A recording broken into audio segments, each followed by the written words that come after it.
And we are live. We're live, guys. Welcome to another episode of Good Morning Liberty. Thank you so much for being here. My name is Michael Boldin. We're broadcasting live from here at the 10th Amendment Center. It is 9:30 a.m.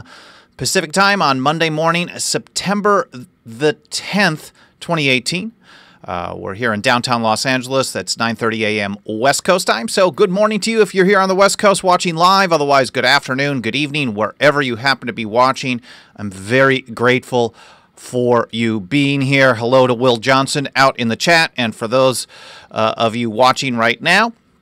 And of course, whether you're watching it here on YouTube, as we do it live, or you see it later on Facebook, Twitter, BitChute, Reel.video, wherever, we share it to all kinds of networks because our goal is to reach as many people as possible. You help us spread the word when you smash the like button. Hit the like button, subscribe to our channel, get notifications when we post updates, and of course, share. So smash a like, subscribe, smash, share, and subscribe. Those are the three S's for the day. So happy Monday to you. I hope you had a wonderful weekend. Today, I want to talk about partisan hacks.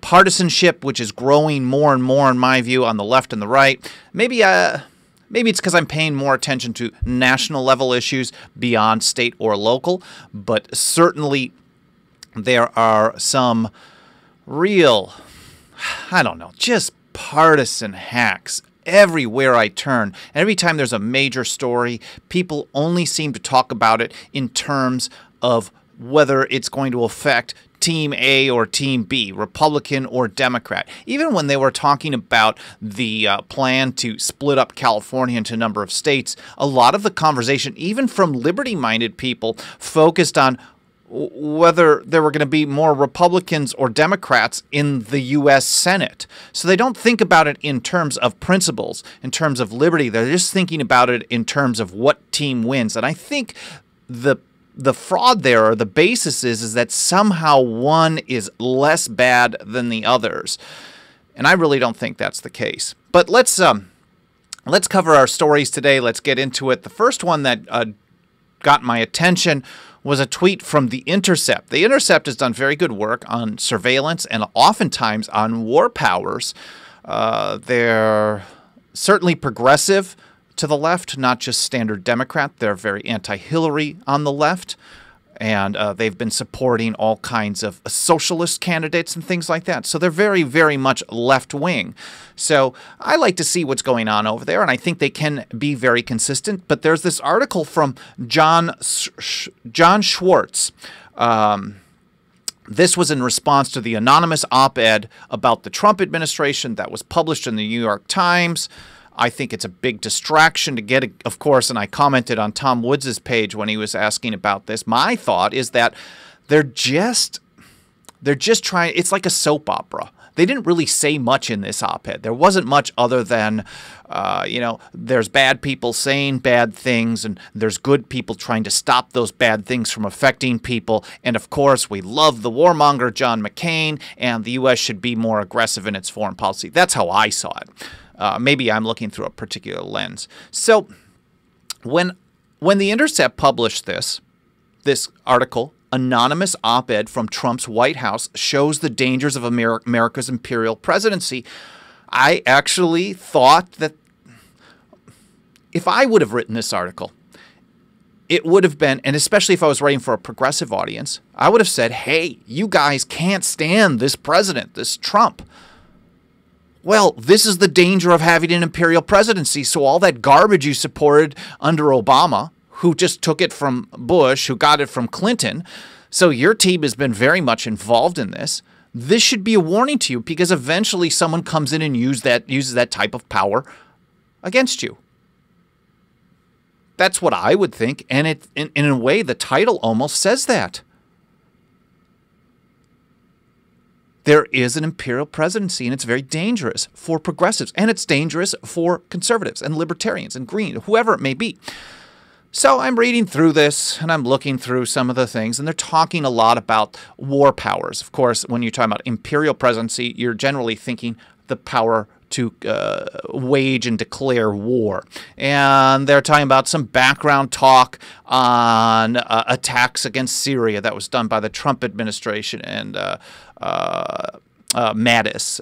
And one of the things, the imperial presidency, this is one of the quotes that John wrote, the imperial presidency is running amok and nothing about our country's politics appeared able to do anything about it. I'm like, this is a great statement. It's absolutely correct. The standard, vote the bums out, sue them in political court, in federal court, protest. This stuff hasn't changed anything. They've been protesting wars since Vietnam and before, aggressively, the left. It doesn't work. And a lot of times, those same wars, I was part of the left-wing anti-war movement when the Iraq War started in 2003. I guess Scott Horton would call it Iraq War II, maybe 3 at that point.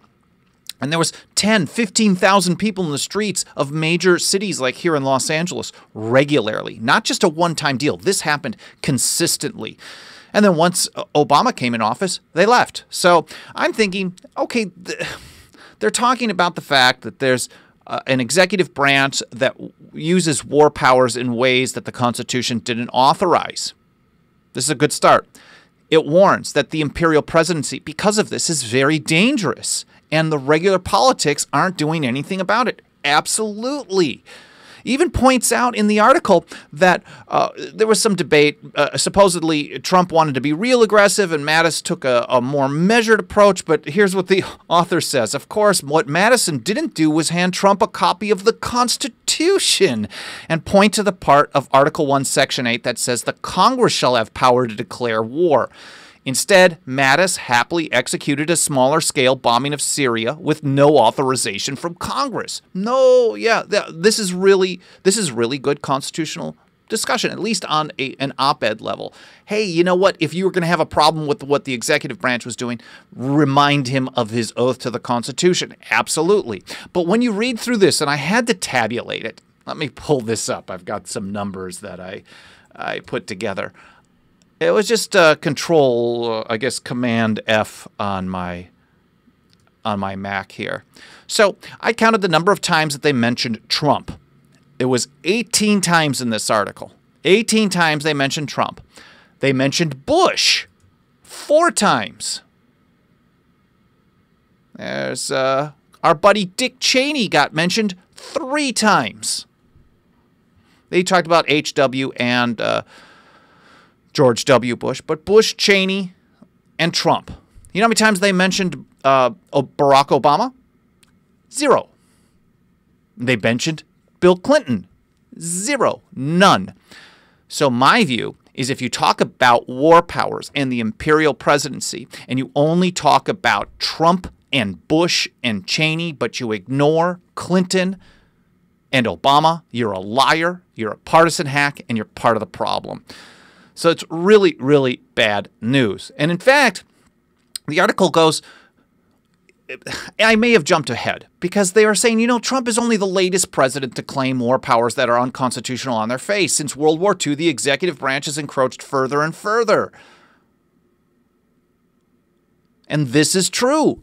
But they ignore all the times. And in fact, the one that they were talking about primarily to start the article about waging a smaller scale war against Syria or doing some attacks against Syria, but ignoring an effort to go to Congress, this has been happening all along. This is, this is all of them. They haven't done the proper way since World War II.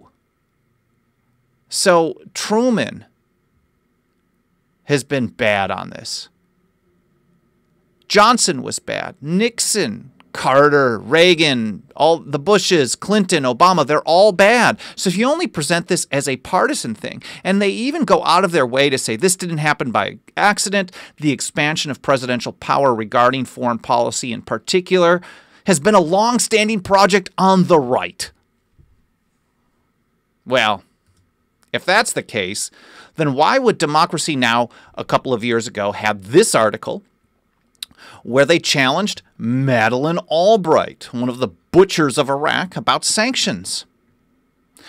During his presidency, Bill Clinton presided over the most devastating regime of economic sanctions in history. Devastating most devastating in history. But Clinton doesn't get mentioned in the imperial presidency concern.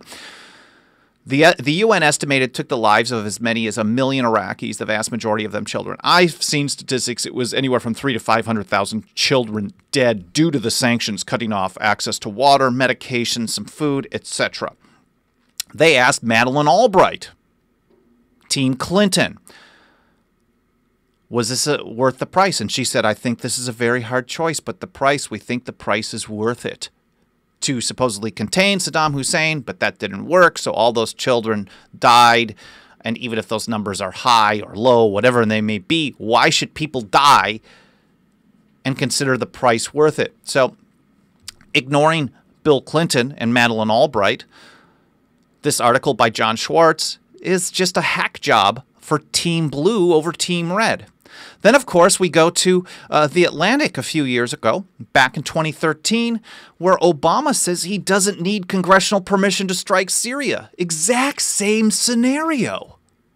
So when Trump, or the Team Trump, ended up attacking Syria, here we have The Intercept complaining that no one showed them or talked about the requirement under Article 1, Section 8 of the Constitution to have Congress participate. Well, back to Obama, why did he even ask for Congress? Well, check this out. President Obama said Saturday he'll go to Congress for approval before launching a strike against Syria, but he also made it clear that he doesn't believe he needs anyone else's permission. And that's because the mentality is no different between how Trump is doing things today and how Obama did it. He only went to Congress for a political narrative. He was very clear. Look, I don't need this, but I'm a big supporter of the system, and I would like to get the people's representatives on record on this. That was his only reason. And even though Congress didn't support him, it's not like he didn't take this viewpoint in other areas. So he did the exact same thing in Libya. And here it is from the Volok conspiracy, which used to be over on its own website. This is an old link. Then they went to Washington Post. Now they're at Reason. So they fly around as far as links go. But I'll put this old direct link. Will Johnson, yeah, I appreciate that. He says, I like the 10th Amendment because there is no right or left here. And absolutely. And the Constitution isn't about one political party over the other. In fact, most of the founders warned against the dangers of what they called factions. And that would be today's modern political parties or lobbying organizations, things like that. So going back to Obama against Libya here in 2011. And we know they waged a pretty aggressive bombing campaign in Libya, but they claimed that it wasn't war, so he didn't need congressional approval. The administration's this is from Ilya Somin. The administration's legal team appears to be distinguishing between a full war and a more limited military operation on the theory that the Libyan intervention falls short of what would prompt any congressional authority to control decisions about whether or not to initiate hostilities. And that's the view, and the real problematic view, that all modern presidents have taken. Every modern administration has taken the position that, and I talked about this in regards to Brett Kavanaugh's views on Congress and the power to declare war on the executive branch. He specifically said in these hearings, these nomination hearings, that yeah, absolutely, Congress is the one who declares war. The Constitution requires it, but thankfully, this has almost never been violated in modern history. That's because what they are doing, and I can't repeat this enough, is they have just redefined the word war to mean something else. So they take the position that under the Constitution, the only time Congress has to get involved is if it's a full-scale, massive war of maybe there's some gray area where small strikes on a foreign country don't count as war. So maybe a bombing raid like Trump did with Syria, or a larger scale, just carpet bombing basically in Libya. That didn't count. Maybe they're thinking you have to have troops on the ground. I don't think they're confused. I think that what's happened is they keep getting away with it, so they keep pushing the envelope.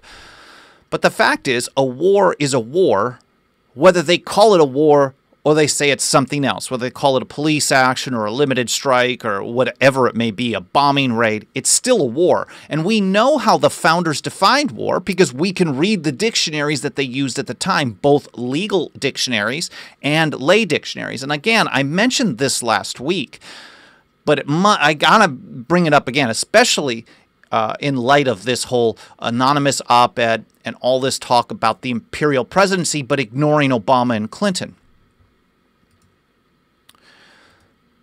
And here's how war was defined by the founders. Founding era dictionaries and other sources, both legal and lay, tell us that when the Constitution was approved, war consisted of any hostilities initiated by a sovereign over opposition. Here, let me pull this up so you guys can see it as well. Any hostilities initiated by a sovereign over opposition. A very typical dictionary definition was, quote, the exercise of violence under sovereign command against such as oppose. That's from the Barlow Law Dictionary of 1772 to 73. So the Constitution, being a legal document, used legal terms. But also in the lay documents, it was basically this, lay dictionaries, it was basically the same thing. When one country uses violence against another country, and certainly a limited airstrike is violence against another country over their opposition, then this is an act of war. Yeah, Charlie dances, just skirmishes. What is sex? What is war? Right, yeah, like, oh, it was only kind of sex. There isn't kind of. A war is a war no matter what. When they're exercising violence. I mean, it's different if you're fending off a direct attack. And the executive branch, no one disputes this. No founders disputed. It was very clear that if someone was attacking, the executive could call the military into action to repel those invasion, to repel those attacks. Invasion specifically. But people in Syria are not invading the United States. People that they're bombing in Syria or Libya or wherever it may be are not invading. And so, therefore, those are acts of war, and therefore, those acts of war require approval from Congress. Article 1, Section 8 says the power to declare war is in Congress's hands, not the executive. And James Madison was also very clear that the executive has no right to do this, and I'll get to that in just a minute. So, this is a great example to me of how partisan the so-called resistance to the Trump administration is. Now that, I know some people will think that if I attack the so-called left resistance, that means I'm on Team Trump. I am not. I'm not on Team Trump. I'm not on Team anybody. I'm on Team Constitution. So that's the approach that I take on this. But they're feckless. If you're going to oppose war on some philosophical ground, then just oppose the wars. I mean, with September 11th being tomorrow and our friends over at Libertarian Institute running a campaign with a hashtag #WhyIamAntiWar, I think this is a big deal because these people really are not. They certainly are not. They complained about the war powers of the Bush administration and the Trump administration and ignored those exact same war powers being used by Clinton and Obama. And that to me is disgusting. And you can't ever expect things to be different if that's as good as you got. That it's okay for my guy, but not okay for yours. And that's going to make things worse and worse and worse because everybody that comes into office is going to keep having the same approach. And it's just going to keep getting worse. Now, of course, it's not just war powers and it's not just the left. There are many instances on the right that we see a lot of hypocrisy. And I wanted to talk about, I like Steve Spinks leaves a great comment. You mean the president can't self-identify as Congress? Who would have thunk? Exactly. Congress is no... It's called the non-delegation doctrine in the legal world.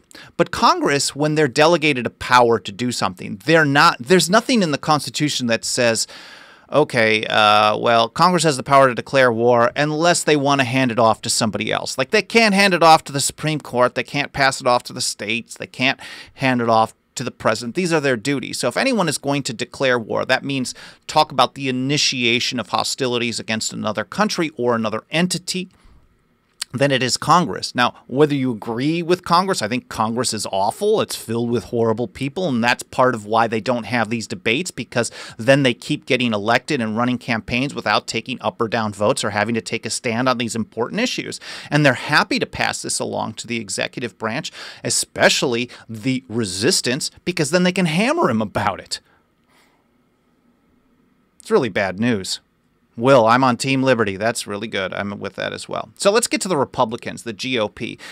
We ran a video here on our YouTube channel, and which also goes on BitChute, Reel.video, Twitter, Facebook, etc., titled this, Hypocrites. GOP chooses party over the Second Amendment. Now, this is posted. We post the full script with it over to our members website. If you support our work, that's my time to mention. Please go to 10thamendmentcenter.com/members. You can support us for as little as $2 a month. But we did some research this summer talking about how the ATF has ramped up enforcement. And I've talked about it on this show a couple of times. The ATF has ramped up enforcement actions in almost every category during the first year of the Trump administration versus what was happening under the Obama administration. It's somewhere between 8 and 10%. So if you're going to be a Team Second Amendment, you want less enforcement across the board, because every single federal gun control law or regulation is a violation of the Second Amendment, whether it's the Gun Control Act of 1934 or the National Firearms Act, the Gun Control Act of 68, its amendments of 86, or even the Undetectable Firearms Act of 1988. These are all violations. They don't have the authority to restrict the right to keep and bear arms in any situation. So we also took a look at this because our primary strategy is to reject, resist, undermine, and eventually nullify unconstitutional federal acts on a state-by-state level, one state at a time. The more that do it, the better, but without waiting on everybody else to get on board first. So it's our duty, as James Madison put it, the states are duty-bound to interpose to arrest the progress of evil that's coming at them. So we have been watching this for a number of years. We've worked with state legislatures and state legislators to actually introduce and get passed bills that nullify federal gun control. And we got a lot of positive response on this while Obama was president, unsurprisingly. And so here, Mike Meharry did a lot of the research on this, and he noted that during the last 2 years of the Obama administration, there were more than 50 bills in 2 years, 50 bills we were working on directly pushing back against federal gun control in 22 states. During the 2 legislative sessions in the states, and there, other than here in California, maybe Michigan and Massachusetts, not real great places where you're going to find a lot of nullification of federal gun control. So basically, the 2 legislative sessions under the Trump administration are done in the states. The number of bills that have been introduced dropped by more than half, and the number of states did as well. So you had a ton of activity to push back on federal gun control by the GOP, by GOP-led state legislatures. They're still in the majority in those houses. Ton of it happening, and then soon as the Republicans get in charge in Washington, it just falls off of a cliff. Now, mind you, not only did the number of bills filed go in more than half, and the number of states about that. So a lot of people that had filed legislation while Obama was in office, they just stopped. No need for this. And in fact, we heard this from even people in places like Arizona. Well, the Republicans are in charge. There's no need for this. We've heard state legislators tell us specifically there's no need to do this. It's as if there is no federal threat to the right to keep and bear arms. There are no federal gun control laws. That tells me they are okay with all the federal gun control on the books already, all of which violate the Second Amendment. So let's look at the success of those bills. During the Obama years, 5 bills directly taking on federal gun laws were signed into law. So we had success. 5. 10%. When we get bigger, we're going to get more. 6 more passed at least one chamber, and 4 others got committee hearings. Now, what happened when Republicans took over? We had 5 bills signed into law, 50 of them introduced. The number of them introduced dropped in half, and none have been signed into law in 2 years. So 5 in 2 years, 0 in 2 years. Only 2 of them passed one chamber.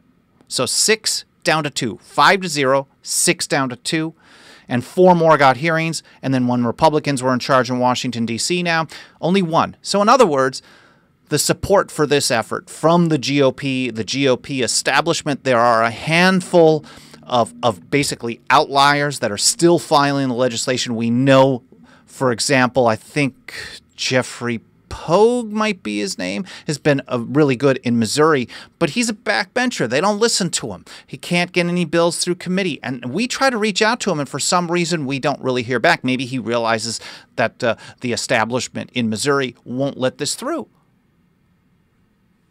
So it's not... It's bad news when they only stand up, just like the left, only opposing executive authority over war in violation of the Constitution. Just like that, the GOP on the state level refusing to stand for the Second Amendment and the Constitution, soon as the GOP gets in charge in Washington, D.C., is equally as bad. It's equally as partisan, and it's equally as dangerous. Because I think over time people learn, like, oh, you don't really mean this. I think a lot of us already are laughing off the idea of the left being the resistance. I mean, we hear this. Glenn Greenwald is actually over at The Intercept. He's actually been really good at this. You see him regularly on his Twitter account pointing out, like, oh, when you have a fake resistance, you're going to end up with guys like Cuomo, Hillary, etc. He at least calls it out. I'll give him that. Unfortunately, this writer over at The Intercept was really bad on this by ignoring the crimes of Obama and Clinton on the imperial power of the executive branch and war powers. But Greenwald's been really good calling out this fake resistance. I think more and more of us recognize that, oh man, if Hillary Clinton is the resistance, it's a joke. She's as much as part of the establishment as anybody. So the same thing goes for the GOP on the right to keep and bear arms. And I know we have pissed some people off on the right. Some supporters don't like hearing it. But truth is truth, whether you like it or not. And the GOP has been very bad on the right to keep and bear arms. The NRA has worked to get more gun control passed than anyone that I know, at least on a federal level. 1934, 1988, 1986, they brag about the fact that they got the National Background Check passed. They brag about the Undetectable Firearms Act. Jeff Sessions, just in the last couple of weeks, talked about how he is going to enforce this aggressively at the Department of Justice. That isn't in line with shall not be infringed, because I don't see any exceptions there. The way I ended up this video, and Mike Meharry put together the research, so he kind of led me into the good talking point, is if you didn't know better, you'd think there weren't any more threats to the right to keep and bear arms coming from Washington, D.C.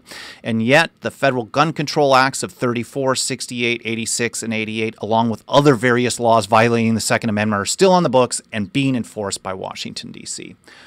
So whether it's the left on war, the right on the Second Amendment and the right to keep and bear arms, being partisan isn't going to help your cause. You need to stand for principles no matter what. Well, that just tells me they don't have any.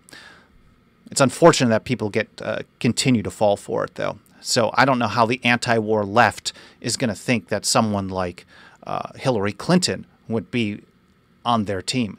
Maybe some of them do, maybe some of them don't, I don't know. And I don't understand how the right to keep and bear arms right, the Second Amendment supporting right, is okay with Republicans. I was told, like, oh, okay, well, if Hillary was in, it would have been way worse. She would have already been coming after the guns. But the fact of the matter is, Obama was looked at as one of the worst gun grabbers in modern times. And the Trump administration, the NRA-backed Trump administration, is enforcing federal gun control at a higher rate than Obama does. So if that's as good as you got, if it's if that's as good as you can get, then I don't need it personally. So let's wrap it up with that today. It's kind of a fun conversation to me. I wanted to share with you my quote of the day today that I found, and I think it ties in. I mentioned it briefly when we were talking about war powers. And it comes from James Madison. And he says, the executive has no right in any case, and we highlighted here on the meme that we made, in any case, no situation, to decide the question whether there is or is not cause for declaring war. In other words, Congress, just as the Constitution says, Congress makes this decision. And on the Second Amendment, the federal government should have no laws on the right to keep and bear arms. So I do want to thank you very much for joining me again here today. I hope you're having a good start to the week. Happy Monday. Thank you to Charlie Dan, Will Johnson, Steve Spinks, everybody else who's been watching, whether you're watching here live or in the archives. You'll see the archives shared on Facebook, Twitter, BitChute, Reel.video, and over at blog.10thamendmentcenter.com within the next hour or so. So generally around 11 or 11:30 a.m. Pacific time. So whether you're watching us live or in the archives, thank you so much for being here. Please make sure to smash the like, leave a comment. I would love to hear your thoughts on these issues, or if you have ideas of things that you'd like me to cover in the future. Of course, have a very nice Monday. I will be back again on Wednesday and Friday, every Monday, Wednesday, and Friday, 9:30 a.m. Pacific time, here on Good Morning Liberty. Good Morning Liberty. I hope you have a great